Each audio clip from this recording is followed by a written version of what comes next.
Ketika pintu itu dibuka, polisi ini menemukan seekor anjing yang mati dan beberapa tulang anak anjing yang telah dimakan oleh induknya. Halo historis, sebentar guys. Jadi kali ini tuh aku mau menceritakan kasus kriminal yang mana kasus ini tuh menimpa seorang anak muda yang bisa dibilang tuh anaknya cukup mandiri, dan dia ini dinyatakan hilang pada tahun 2004. Jadi sebelumnya aku perkenalkan dulu seorang perempuan bernama Tamika Antoinette Huston yang lahir pada 11 Desember tahun 1979 di Spartanburg, California Selatan, Amerika. Dia ini memiliki seorang ayah yang bernama Anthony Huston dan ibunya Gabriella. Tamika ini digambarkan sebagai orang yang ramah, aktif, dan mudah bergaul. Dia ini juga tergolong mandiri. Bahkan sejak lulus SMA, dia ini memutuskan untuk menyewa rumah sendiri di Harvard Drive, Spartanburg, California Selatan, yang mana lokasi ini tuh masih satu kota dengan ayahnya. Nah, untuk mengurangi rasa sepi di rumah sewanya ini, Tamika ini memutuskan untuk memelihara seekor anjing yang diberi nama Messi, yang mana Messi ini akhirnya memiliki beberapa anak yang lucu-lucu. Tamika ini juga memutuskan untuk melanjutkan kuliahnya di jurusan keperawatan. Meskipun masih satu kota dengan orang tuanya, Tamika ini kadang ke rumah orang tuanya itu hanya ketika libur semester dan libur musim panas. Namun kadang sesekali dia ini juga mengirim kabar melalui telepon dengan keluarganya. Pada Mei tahun 2004, dia ini mengabari orang rumah kalau bulan depan pada saat liburan musim panas dia ini akan pulang untuk berlibur. Cuman ketika bulan Juni itu tiba, Tamika ini nggak kunjung datang. Bahkan sampai 2 minggu kemudian Tamika ini nggak kunjung pulang, dan di telepon pun juga nggak aktif. Akhirnya orang tuanya ini melapor ke polisi. Mendapatkan laporan itu, akhirnya polisi pun datang. Awalnya sih polisi mengira kalau Tamika ini sedang pergi karena mobil Tamika ini nggak ada di rumah dan pintu rumahnya ini semua terkunci. Hingga akhirnya polisi ini menemukan salah satu jendela yang tertutup, hanya saja memang bisa dibuka dari luar. Polisi pun akhirnya mencoba masuk, dan ketika sampai dalam rumah, polisi ini mencium bau yang sangat busuk di salah satu ruangan. Ketika pintu itu dibuka, polisi ini menemukan seekor anjing yang mati dan beberapa tulang anak anjing yang telah dimakan oleh induknya. Polisi akhirnya menyimpulkan kalau ada sesuatu hal yang nggak beres, dan akhirnya mereka ini membentuk tim penyelidik serta menyebar foto dan mobil Tamika melalui brosur. Tim penyelidikan ini dipimpin oleh Steve Lamb dan Jay Stedman. Penyelidikan ini tentu dimulai dengan melacak nomor HP dan rekening milik Tamika, namun ditemukan bahwa Tamika ini terakhir kali menggunakan keduanya yaitu pada awal bulan Mei. Itu beberapa hari setelah dia ini menelpon keluarganya. Polisi pun akhirnya mencoba mencari informasi melalui teman-temannya, dan hampir dari mereka semua ini berkata kalau mereka ini terakhir kali melihat Tamika pada awal bulan Mei. Hingga salah satu dari temannya ini menyarankan polisi agar mereka ini mencari Terence Moss, yang mana dia ini adalah mantan Tamika. Tapi sebelum polisi menemui Terence Moss, mereka ini mencari tahu terlebih dahulu latar belakangnya. Ternyata di sana itu mereka menemukan bahwa beberapa waktu lalu Tamika ini sempat melaporkan Terence karena dia telah bersikap kasar dan bahkan melakukan pemukulan terhadap Tamika tepat sebelum mereka ini putus. Bahkan Tamika dan Terence ini sudah dijadwalkan ulang untuk melakukan persidangan. Hanya saja sebelum waktu persidangan ini tiba, Tamika sudah dinyatakan hilang. Akhirnya dipanggillah Terence untuk dilakukan interogasi. Untungnya di sini tuh dia bersifat kooperatif, dan dia juga mengatakan kalau mereka ini bertemu pada tahun 2000 dan sempat tinggal bersama pada bulan Maret lalu.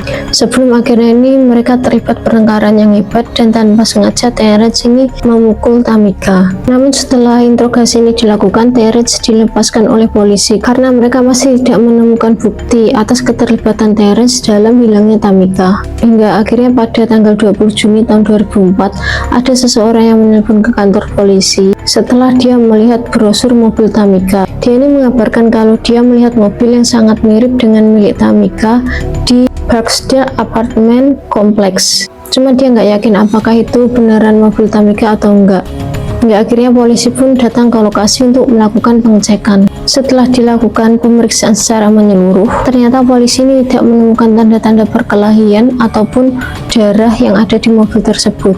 Hanya saja polisi ini berhasil menemukan sidik jari asing yang ada di kemudi mobil, dan juga polisi ini menemukan satu set kunci yang terjatuh di bawah kursi depan, dan di salah satu kunci itu terdapat tulisan AA14. Polisi ini akhirnya mencari petunjuk ke lingkungan sekitar, dan mereka ini menemukan salah satu orang berkata bahwa mereka melihat yang memarkirkan mobil itu seorang laki-laki berkulit hitam yang seperti keturunan Afrika Amerika. Mengetahui hal itu, polisi ini tentu kembali mencurigai Terence.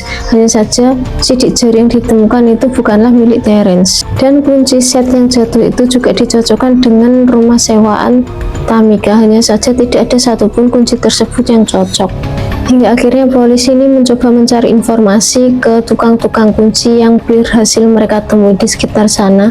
Tapi ketika polisi ini sampai ke tukang kunci yang bernama Alice Repair Service, pemiliknya ini berkata kalau memang benar kunci itu adalah dia yang menduplikat, dan kode itu juga dia yang menuliskan atas permintaan kliennya. Kunci itu juga dikatakan untuk salah satu ruangan yang ada di lokasi Fremont School Apartment. Polisi pun akhirnya pergi ke sana dan menemui pengelola apartemen. Setelah sampai ke lokasi, polisi ini mendapat informasi dari pengelola apartemen kalau dulunya sebenarnya ini adalah sebuah sekolah dasar yang diubah menjadi komplek perumahan umum dengan total 46 unit apartemen yang disewakan.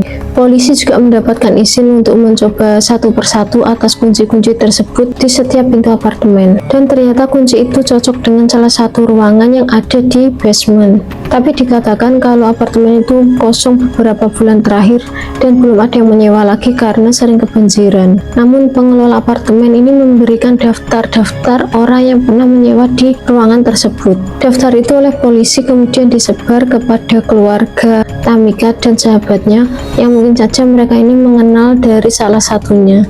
Awalnya keluarga ini tidak ada yang mengenal satupun atas nama-nama yang ada di daftar. Tapi salah satu sahabatnya ini berkata kalau Tamika ini pernah dekat dengan seseorang yang bernama Chris. Hanya saja dia ini nggak tahu siapa nama lengkap orang tersebut. Dia bilang itu karena dia melihat ada nama Chris Hampton yang ada di sana. Cuman dia nggak terlalu yakin apakah itu adalah orang yang sama atau bukan. Karena Tamika pernah bercerita kepadanya kalau dia ini sedang dekat dengan seseorang yang bernama Chris tepat setelah dia ini putus dengan Terence.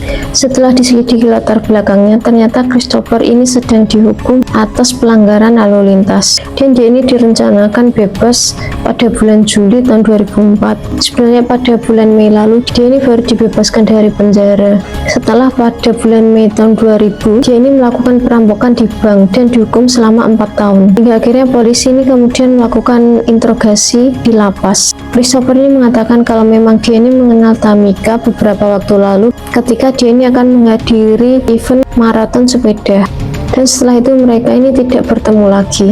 Dan lagi-lagi polisi ini tidak menemukan kejanggalan ketika melakukan interogasi kepada Chris.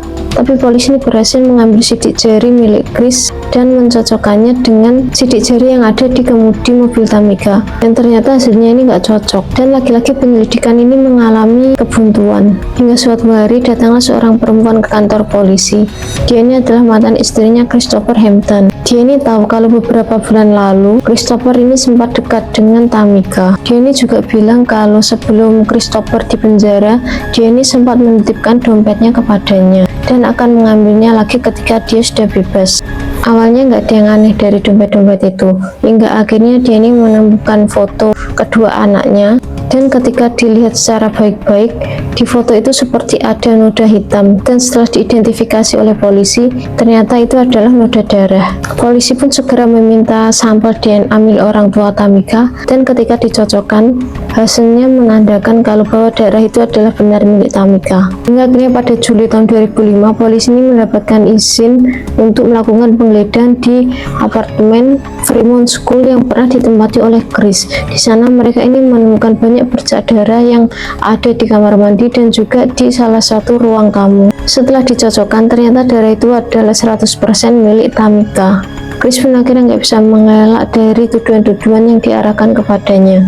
Chris ini juga menceritakan bahwa kala itu ketika dia sedang menyetrika baju, Tamika ini datang ke tempatnya dan meminta sejumlah uang. Hanya saja Chris tidak memberikannya karena dia ini memiliki seorang anak yang akan lahir dari perempuan lain, sehingga dia harus menabung uang untuk anaknya itu.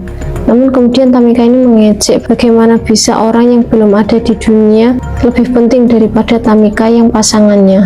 Dan hal itu membuat Chris marah, kemudian melemparkan setrika, dan tanpa sengaja setrika itu membuat Tamika pingsan dan bahkan meninggal dunia.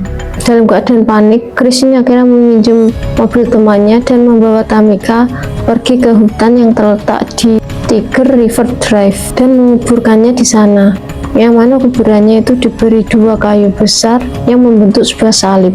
Awalnya Chris ini ingin menyerahkan diri karena merasa bersalah, tapi di sisi lain dia ini juga nggak ingin dipenjara karena kan dia juga baru dipenjara selama 4 tahun. Nah, ketika polisi ini membongkar pemakamannya, ditemukan banyak tulang-tulang manusia yang diidentifikasi milik Tamika. Dan ketika persidangan ini, Christopher mengaku bersalah atas pembunuhan, dan kemudian pada tahun 2006 dia ini dijatuhi hukuman seumur hidup tanpa kemungkinan bebas bersyarat. Setelah kehilangan Tamika, orang tuanya ini menjadi orang yang pemurung.